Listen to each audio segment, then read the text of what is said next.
very, very superb aircraft. 12 aircraft carrying 1,000 kg bombs must have devastated that entire area in totality. However, Pakistan has gone into a denial mode that Jaish-e camps, terrorist camps, must have been completely obliterated. I have no doubts on that. I am very sure that sooner than later the damage assessment report will also be released, because one or two aircraft take photographs to indicate what is the quantum of damage that has been done. And once we release the damage assessment reports, Pakistan's conviction or statements that Indians withdrew after they scrambled their jets would be proven wrong. And we will be able to convince the world that India has done the needful. As an ex-army man, how much damage was done there after dropping the 1,000 kg bomb on ground zero? Those terrorist training camps would have completely been obliterated. I have no doubts on that. And everything that is there, whether in terms of infrastructure or human beings or any weapon systems, etc., would have been completely destroyed. We were aware, our Honorable Prime Minister, after the Pulwama attack, had told the nation that we would react to this, and so this had happened. It was quite a moment of, I think, which as a CRP man, I would say that it has been the right thing, because it has avenged the kind of very dastardly attack that they had instituted on our soldiers. So we all feel very happy about it. Sir, also the amount of it's that again the IAF sources says that 12 Mirage 20,000 jets took part in that operation and dropped 1,000 kg bombs on the camp, sir. So how does it feel like regarding the amount of the attack, sir? So what do you think on it, sir? Well, I am not an expert on the kind of attack that they have done, but if the IAF has chosen to drop the bomb, they must have calculated the kind of requirement before taking such a decision. So I think what they have done must be the correct thing. अभी तक हाँ औपचारिक घोषणा नहीं हुई है और हम सब इंतज़ार कर रहे हैं, और मैं समझता हूँ कि सभी पार्टी को बुलाकर प्रधानमंत्री को इस बात को ब्रीफ करना चाहिए कि जो ऑपरेशन हुआ है एयरफोर्स की तरफ से उसकी क्या उसके परिणाम आए, क्या उसका आउटकम आया। लोग इंतज़ार कर रहे हैं, देश इस बात का इंतज़ार कर रहा है। ये बात सही है कि पुलवामा के बाद लोगों में जो पूरे देश के अंदर एक गम और गुस्सा है और पाकिस्तान के प्रति नाराज़गी है, और लोग बहुत जल्दी में और इमीडिएटली चाहते हैं कि कोई बड़ा ऑपरेशन होना चाहिए आतंकवादियों के ख़िलाफ़, ताकि आगे ऐसी घटना जो पुलवामा में हुआ है फिर आगे न दोहराई जाए। क्योंकि अभी सर ऑपोजिशन की मीटिंग भी हुई थी, ऑपोजिशन की मीटिंग में साफ कहा गया था कि पाकिस्तान के आतंकियों के खिलाफ कोई कार्रवाई हो तो सारा दल बल विपक्ष पार्टियां उसके साथ हैं। बिल्कुल, ये बात तो ऑल पार्टी मीटिंग्स जब हुई थी तो उसमें सभी पार्टियों के नेताओं ने इस बात का आश्वासन दिया था सरकार को कि पाकिस्तान के खिलाफ और आतंकवाद के खिलाफ अगर कोई भी कार्रवाई होगी, सरकार कोई भी कदम उठाएगी तो सारा देश उनके पीछे होगा। Mirage has dropped 1,000-pound bomb. Yes, right. It's actually mostly on our own territory, which is called POK, Pakistan Occupied Kashmir. So there's no, I mean, you can always bomb your own territory, nothing wrong.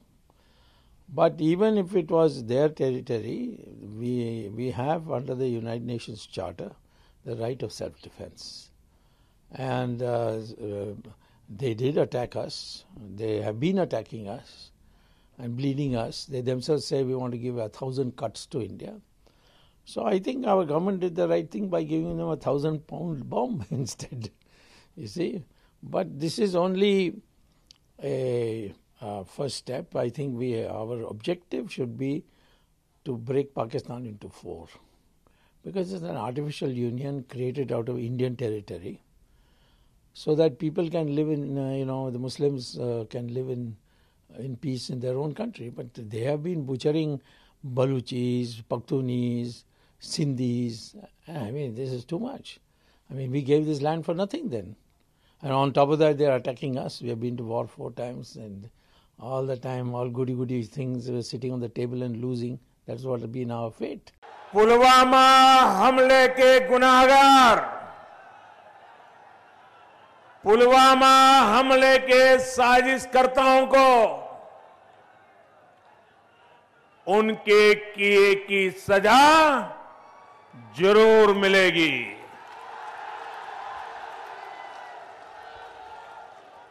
हमारा पड़ोसी देश ये भूल रहा है कि ये नई नीति और नई रीति वाला भारत है।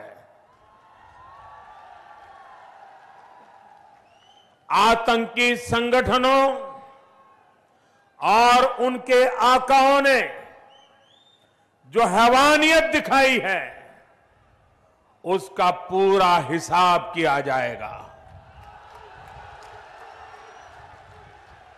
साथियों, हमारा पड़ोसी देश इस समय आर्थिक बदहाली से बहुत बुरे दौर से गुजर रहा है। वो अब विश्व में इतना अलग थलग कर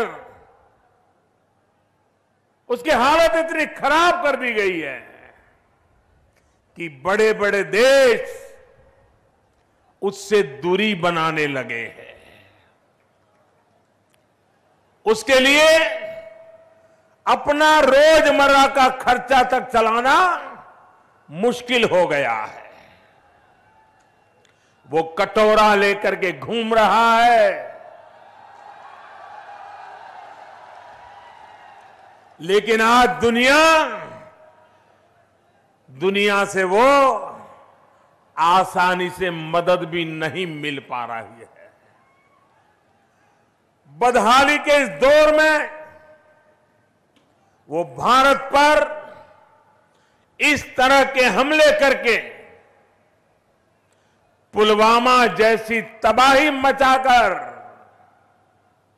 वो सोचता है कि भारत भी बदहाल हो जाएगा तो हमारे उन दुश्मन, हमारे पाकिस्तान के बैठे हुए लोग ये भली भांति समझ लें, आपने जो रास्ता अपनाया है आपने अपनी बर्बादी देखी है।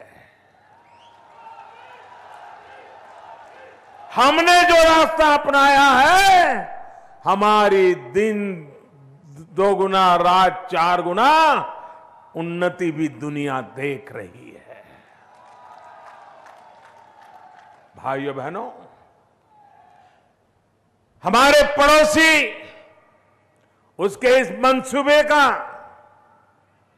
देश के 130 करोड़ लोग मिलकर के जवाब देंगे, मुंह तोड़ जवाब देंगे। साथियों, आज विश्व के बड़े बड़े देश भारत के साथ खड़े हैं, भारत की भावनाओं का समर्थन कर रहे हैं। मेरे पास जो संदेश आ रहे हैं उनसे पता चल रहा है कि वो भी उतने ही दुखी हैं, उतने ही गुस्से में हैं। पूरी विश्व बिरादरी आतंक के इन सरपरस्तों को खत्म करने के पक्ष में है।